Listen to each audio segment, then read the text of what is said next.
تحیات میں درود کے بعد دعا سے نماز کی روح حاصل ہو جاتی ہے۔ عاطف حسین سجاول سے۔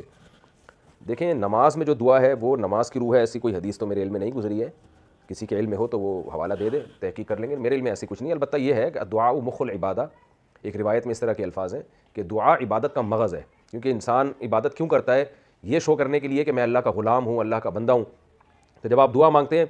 تو اس میں آپ عبدیت ظاہر کرتے ہیں، آپ اپنے آپ کو کمتر ثابت کر دیتے ہیں، شو کر دیتے ہیں، فقیر بنا کے اپنے آپ کو اللہ کے سامنے پیش کرتے ہیں۔ تو عبادت کا جو بڑا مقصد ہے وہ دعا سے حاصل ہوتا ہے کہ اپنے آپ کو گرا دینا، بھیک مانگنا اللہ سے۔ تو ظاہر ہے بھکاری کی کیا عزت ہوتی ہے جو آپ سے بھیک مانگنے کے لیے آتا ہے، تو ہم بھی اب اللہ کے در کے بھکاری بن کے اللہ سے دعا مانگتے ہیں۔ باقی جو آپ نے کہا کہ نماز میں دعا مانگنا لازم ہے، دعا تو نماز کا حصہ ہے۔ جیسے ہم سورہ فاتحہ پڑھتے ہیں نماز میں، یہ دعا ہے نا، ایاک نعبد و ایاک نستعین اہدنا الصراط المستقیم، یہ دعا اللہ نے خود سکھائی ہے ہمیں نماز میں، تو یہ نماز کا حصہ ہے یہ۔ پھر دوسری جو موقع ہے دعا کا وہ ہے آخری خادم اتحیات کے بعد درود شریف پڑھیں اور دعا پڑھیں، وہ بھی سنت ہے، لازم نہیں ہے لیکن سنت عمل ہے وہ۔ البتہ یہ جو نماز کے پھر سلام پھیرنے کے بعد دعا ہے، تو اس بارے میں جو راجح قول ہے ہماری رائے میں، فرض نماز کے بعد الگ سے پھر کوئی ہاتھ اٹھا کے دعا کرنا، یہ جو ہمارے ہاں مسجدوں میں معمول ہے، اس کا الگ سے ہمیں کوئی ثبوت نہیں ملتا،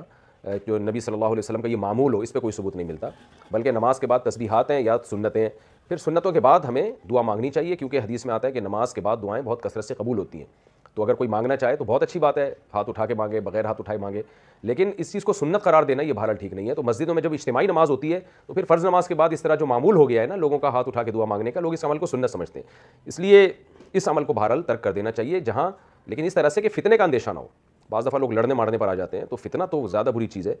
تو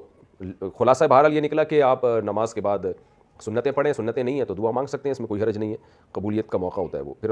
ہاتھ اٹھائے بغیر بھی مانگ سکتے ہیں، ہاتھ اٹھا کے بھی مانگ سکتے ہیں، لیکن جب اجتماعی نماز ہو، فرض نماز جماعت سے پڑھی جائے، تو پھر امام اور مقتدیوں کو چاہیے کہ وہ اس کے بعد ہاتھ اٹھا کے دعا نہ مانگیں، کیونکہ لوگوں نے اس کو فرض سمجھنا شروع کر دیا، فرض کا درجہ دے دیا لوگوں نے اس کو۔